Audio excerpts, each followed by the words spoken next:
further, you tell me, there are 4 kinds of people Allah talks about that He has favored. أُولَٰئِكَ الَّذِينَ أَنْعَمَ اللَّهُ عَلَيْهِمْ مِنْ النَّبِيِّينَ. I'll tell you the first one, النَّبِيِّينَ. Anybody know the other 3? الصِّدِّيقِينَ, الشُّهَدَاء, الصَّالِحِينَ. وَحَسُنَ أُولَٰئِكَ رَفِيقًا. The prophets, those who confirm the truth in the prophets, the martyrs, and the righteous. 4 levels of people that basically earn Jannah. What is the lowest of these 4 levels? The righteous, as-salihin. Now listen to this.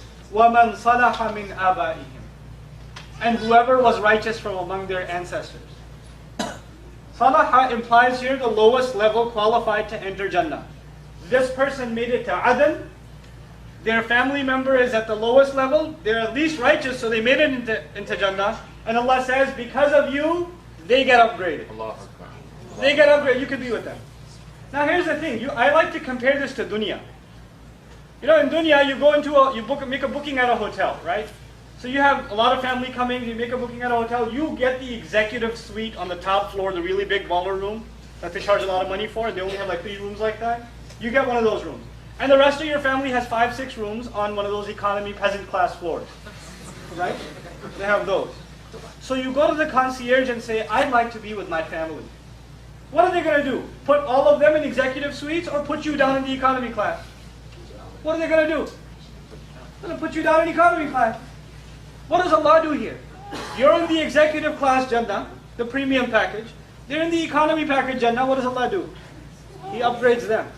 وَمَنْ صَلَحَ مِنْ آبَائِهِمْ. And then Allah says آبَائِهِمْ. It's such a beautiful thing. It's this amazing reunion, not like the ones we have at Eid. The reunions we have at Eid get complicated. Not like those. These are actually happy occasions. Right?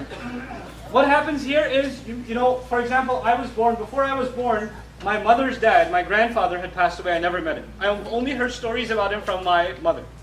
Right? There are people who tell me my great-grandfather was a muhaddith. 3, 4 generations ago he was this or he was that. Or my great-great-great-grandfather fought the British in this war. And we have stories recorded in history and, you know, we're from his legacy, etc., etc.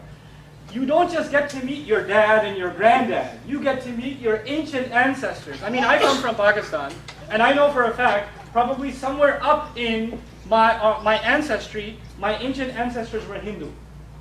Right? Islam came to them. They're not like born into Islam. They were Hindu. And there was some Hindu back in the day that became a Muslim. And because of that one guy's decision, his children's children down to me are saying La ilaha illallah. I'd like to meet that guy. My great-great-granddad. How was it? Who told you about Islam? You know? It'd be amazing. It would be an amazing thing to have that reunion. You know, وَانْ صَلَحَ مِنْ آبَائِهِمْ وَأَزْوَاجِهِمْ and their spouses. And by the way, when you meet your spouse in Jannah, it's not like meeting your spouse here. So don't get depressed, right? Right? Oh, you get to meet your wife, Jannah. I thought it was. You're here too? No, not like that. Am I in the right place? No, not like that. All the ghil, all the ill feelings, all the things that you find annoying about your spouse. We love our spouses, but there are things that we don't get along with. There are things that are causes of friction. Allah gets rid of all of those things. The only thing left is love and affection and appreciation. You know, that's all that's left. And then you meet your spouse and you're like, wow, why weren't we like this in dunya? Because it's Jannah. You can't have that in dunya. You get that in dunya for the first week of marriage. That's it. After that, the flight lands and you're on planet Earth. Okay. وَذُرِّيَّاتِهِمْ and their offspring. Imagine right now, alhamdulillah, I have small children.